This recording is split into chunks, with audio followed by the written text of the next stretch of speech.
प्रधान जो 30 वर्षों से प्रतिनिधित्व कर रहे हैं प्रधानी का, ऐसे राम सिंह जी हमारे साथ में है। सर, आपका बहुत बहुत स्वागत है। जिस तरीके से आप राजनीति में 30 दशकों का समय हो रहा है, तो राजनीति में आने का आप किसे अपनी प्रेरणा मानते हैं, क्या कुछ कहें?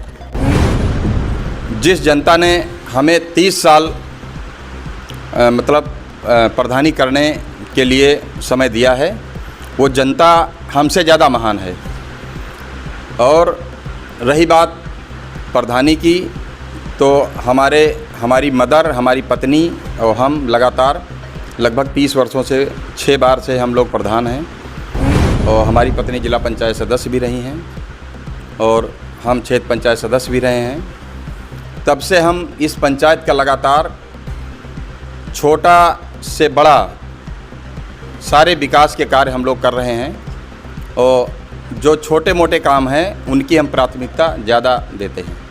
मेरे गांव में ना तो एक गली पक्की थी, ना एक नाली पक्की थी, और कम से कम 80% लोग कच्चे मकान छप्पर में रह रहे थे।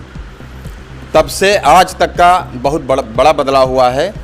लगभग 400 के आसपास आवास हमारी पंचायत में लगभग बने हैं। हमारी पूरी कोशिश रहती है कि जो भी विकास कार्य हमारे गांव में हो वो पूरी पारदर्शिता से हो और उसमें किसी प्रकार का कोई भ्रष्टाचार ना हो।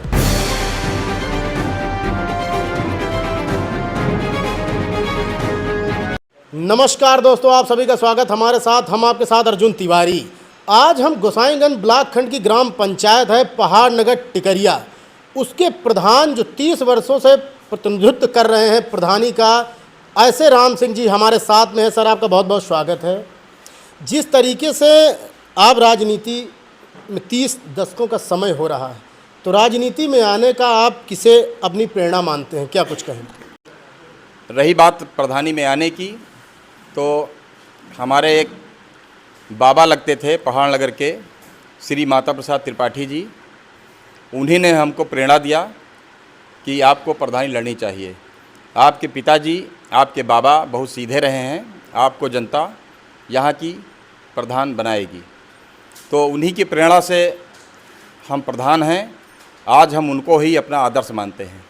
हम 1995 से हमारे परिवार में प्रधान का पद है और तब से हम लगातार पहाड़ नगर टिकरिया की देवतुल्य जो जनता है, इसका मैं हृदय की गहराइयों से स्वागत और अभिनंदन करता हूँ। जिस जनता ने हमें 30 साल प्रधानी करने के लिए समय दिया है, वो जनता हमसे ज़्यादा महान है। और रही बात प्रधानी की, तो हमारी मदर, हमारी पत्नी और हम लगातार लगभग 30 वर्षों से 6 बार से हम लोग प्रधान हैं। और हमारी पत्नी जिला पंचायत सदस्य भी रही हैं और हम क्षेत्र पंचायत सदस्य भी रहे हैं। तब से हम इस पंचायत का लगातार छोटा से बड़ा सारे विकास के कार्य हम लोग कर रहे हैं। और जो छोटे मोटे काम हैं उनकी हम प्राथमिकता ज़्यादा देते हैं। प्रधान जी, हमारा सवाल ये है कि वो दौर कुछ और था, ये दौर कुछ और है। आपने 30 वर्षों में उन चीज़ों को देखा, सरकारें आई गई, तो जो प्रमुख आपकी यहाँ की व्यवस्थाएं थी, जैसे लोगों को आवास देना, तो कितने आवास आपके 30 वर्षों में लोगों को आपने उपलब्ध करवाए? जब हम 1995 में हमारी माताजी प्रधान हुई थी, तो उस समय मेरे गांव में ना तो एक गली पक्की थी, ना एक नाली पक्की थी, और कम से कम 80% लोग कच्चे मकान छप्पर में रह रहे थे। तब से आज तक का बहुत बड़ा बदलाव हुआ है। लगभग 400 के आसपास आवास हमारी पंचायत में लगभग बने हैं। और हमारी पंचायत जो है 2 बार अंबेडकर ग्राम रही है, 1 बार लोहिया ग्राम रही है, 1 बार जनेश्वर मिश्रा ग्राम रही है। तो इसलिए सारी योजनाएं हमारी पंचायत में आई हैं। आज लगभग हर गली सीसी रोड से बनी है, हर नाली हर घर से जुड़ी हुई है, हर नाली और हर गली जो है वो पक्की है और उसका पानी तालाब तक जा रहा है। काफ़ी बदलाव आया है जब से 1995 से लेकर के आज तक बहुत बड़ा बदलाव है। आज हमारे गांव की जनता जो पब्लिक है उसको सिर्फ कमाने खाने की ज़रूरत है, वो अपना कमा खा रही है और लगभग खुश है। प्रधान जी ये बताइए कि जनता की समस्याओं का निस्तारण करने के लिए कौन सी आपकी ग्राम पंचायत में आपने व्यवस्था की है कि जो जनता है, चाहे वो अपना प्रमाण पत्र बनवाने के लिए आए या जाति प्रमाण पत्र बनवाने, कोई भी कार्य हो, उसके लिए क्या व्यवस्थाएं आपकी ग्राम पंचायत में आपकी ओर से की गई हैं? हमारी ग्राम पंचायत में एक डाटा ऑपरेटर की नियुक्ति हुई है। वो डाटा ऑपरेटर प्रतिदिन पंचायत भवन पे उपलब्ध रहती हैं। जिस किसी भी व्यक्ति को आय प्रमाण पत्र, जात प्रमाण पत्र, जन्म प्रमाण पत्र, मृत्यु प्रमाण पत्र कोई भी ऑनलाइन कराना है, वो अपने डॉक्यूमेंट्स लेके आए और उसका फ्री ऑफ कास्ट ऑनलाइन किया जाता है और उसको सारे कागज़ ग्राम पंचायत स्तर पे ही उपलब्ध करा के दिए जाते हैं। प्रधान जी ये बताइए कि ग्राम पंचायतों में जो विकास कार्य होते हैं, जो योजनाएं चलती हैं, वो धरातल पर आती हैं, तो उनमें किस तरीके से आप पारदर्शिता रखते हैं कि इसमें कोई भ्रष्टाचार ना होने पाए, इसको किस तरह से देखते हैं? हमारी पूरी कोशिश रहती है कि जो भी विकास कार्य हमारे गांव में हो वो पूरी पारदर्शिता से हो और उसमें किसी प्रकार का कोई भ्रष्टाचार ना हो। इसके लिए हम लोग सबसे पहले तो प्रस्ताव कराते हैं ग्राम पंचायत स्तर का, उसके बाद फिर जेई से एस्टीमेट बनवाते हैं। एस्टीमेट बनवाने के बाद वो काम मौके पे होता है। उसके बाद उसकी एमबी कराते हैं, मेजरमेंट कराते हैं। जो उसमें खर्चा आता है उसका भुगतान हम लेबरों को और मिस्त्रियों को ये सब करते हैं।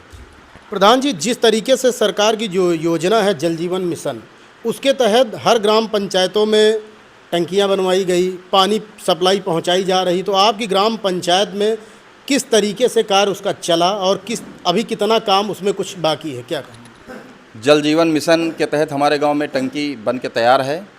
पाइपलाइन पूरी पंचायत में बिछाई जा चुकी है, परंतु अभी कुछ कमियां हैं जो अभी काम होना है। कुछ घरों में अभी नल नहीं लगे हैं, कुछ घरों की सप्लाई बंद है, वहाँ तक पानी नहीं पहुँच रहा है। मैंने इसकी शिकायत भी की, कुछ दुरुस्तीकरण हुआ भी, मगर अभी पूरी शिकायतों का निस्तारण नहीं हो पाया है। हम उम्मीद करते हैं कि भविष्य में वो सारी समस्याएं जो हैं वो ख़त्म होंगी, उनका निस्तारण किया जाएगा और जल जीवन मिशन एक अच्छी योजना साबित होगी। प्रधान जी जिस तरीके से ये जो कचरा रखने के लिए जो गीला और सूखा जो कचड़े का ये सरकार ने योजना चलाई है, उस पर किस तरीके से ग्राम में काम हो पा रहा है? क्योंकि आप देखेंगे कि शहर से अटैच है तो कहीं ना कहीं डेवलपमेंट हो गया है, तो कूड़ा कचरा डालने के लिए कहीं व्यवस्थित जगह नहीं। उसको लेकर के आपकी ग्राम पंचायत में क्या कार्य किए गए हैं?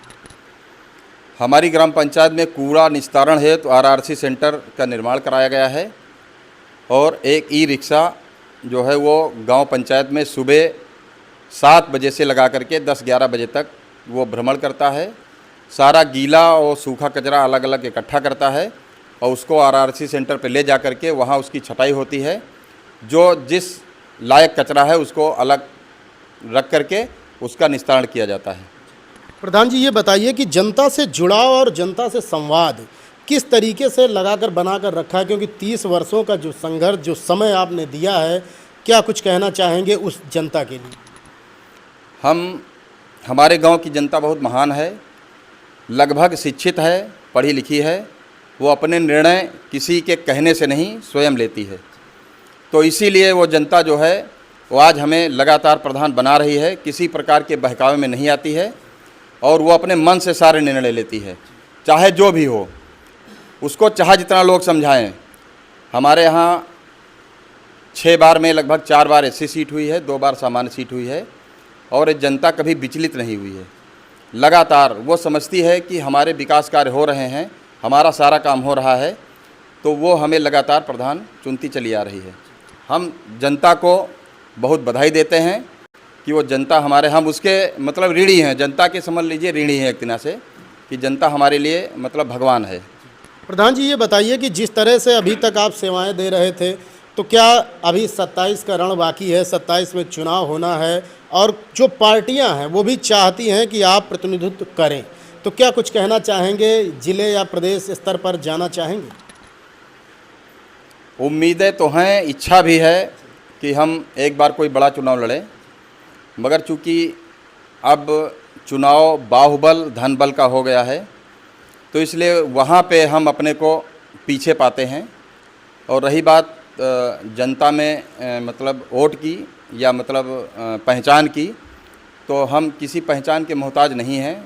पहाड़ नगर की जनता ने हमें इतना आगे बढ़ा दिया है कि जो आज पूरे क्षेत्र में लोग हमें नाम से जानते हैं, हमारे काम से जानते हैं।